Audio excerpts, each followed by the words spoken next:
Like many Indiana pork farmers, raising pigs is a family tradition at the Hill Farm in Hancock County. Hill Farms is a family farm consisting of 3 generations at the present time. While Heather Hill works off the farm, she is still an active contributor to her family's farm. My in-laws, Steve and Debbie Hill, started Hill Farms back in 1973, and it now consists of the 2 of them, my husband Mark and myself, and our 3 children, Addison, Reese, and Hadley. Hadley, she is my little sister. She loves helping my grandma feed, and she also really likes seeing the baby pigs.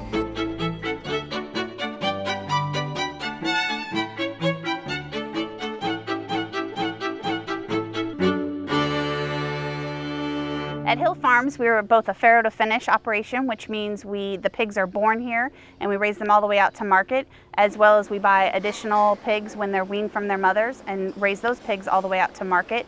And so in a normal year, we'll raise about 13,000 pigs.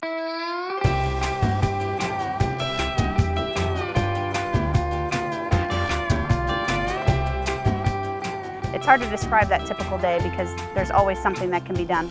There is never a dull moment when you're, raising pigs and have corn and soybeans growing in the field.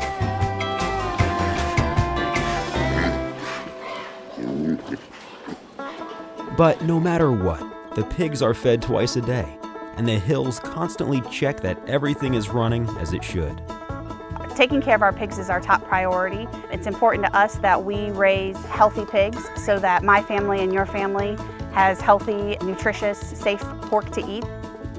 Thankfully, we've been able to adopt and embrace new technologies, and we're able to raise our pigs indoors in climate-controlled buildings today. We're able to keep them at about 70 degrees. We're able to control that climate year-round, protect them from the elements.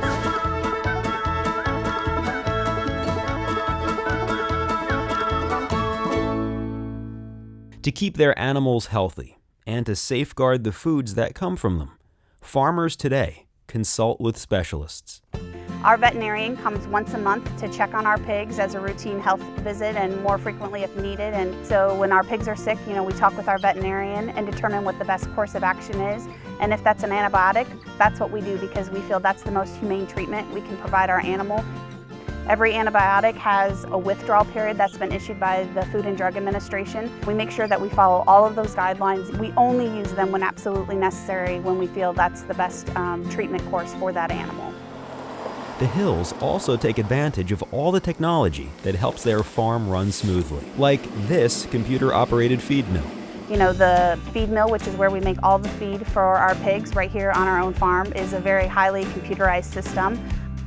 None of us touch it except for my father-in-law and my husband because we don't want to get in trouble because they have it down very precise. We're able to measure out if we want 1 pound of an ingredient, we can measure that out and add it to their soybean meal and corn-based diet. We're constantly embracing technology and trying to figure out what are the best ways. We're able to not only learn from what generations before us did and build upon those and make those better, but we can also tweak other things. We're constantly educating ourselves with other opportunities to make sure we're making the best decisions on our farm because ultimately in the end we're producing food for my family and yours. The Hills also raise soybeans, wheat, and corn. Their farm acts as one big recycling center, using nutrients from their pigs to nourish their crops. Well, the pigs really are a magnificent creature. We're able to take their manure, knife the liquid manure into our fields and use it as an organic fertilizer. And then we will in turn plant corn in that field the following spring, and that corn turns around and is used to feed our pigs. So it's quite an amazing recycling program that we have here on our farm, and it's just one of the many ways that we're green on our family farm. After 4 generations on the land, the Hills wouldn't give up this way of life for anything.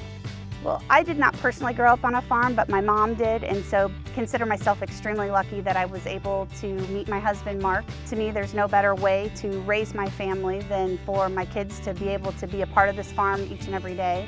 They're constantly getting into new things, wanting to take on more responsibility at the farm, and to know that they're very proud of being from a family farm. So I'm glad that that's something that we're able to pass on to the next generation.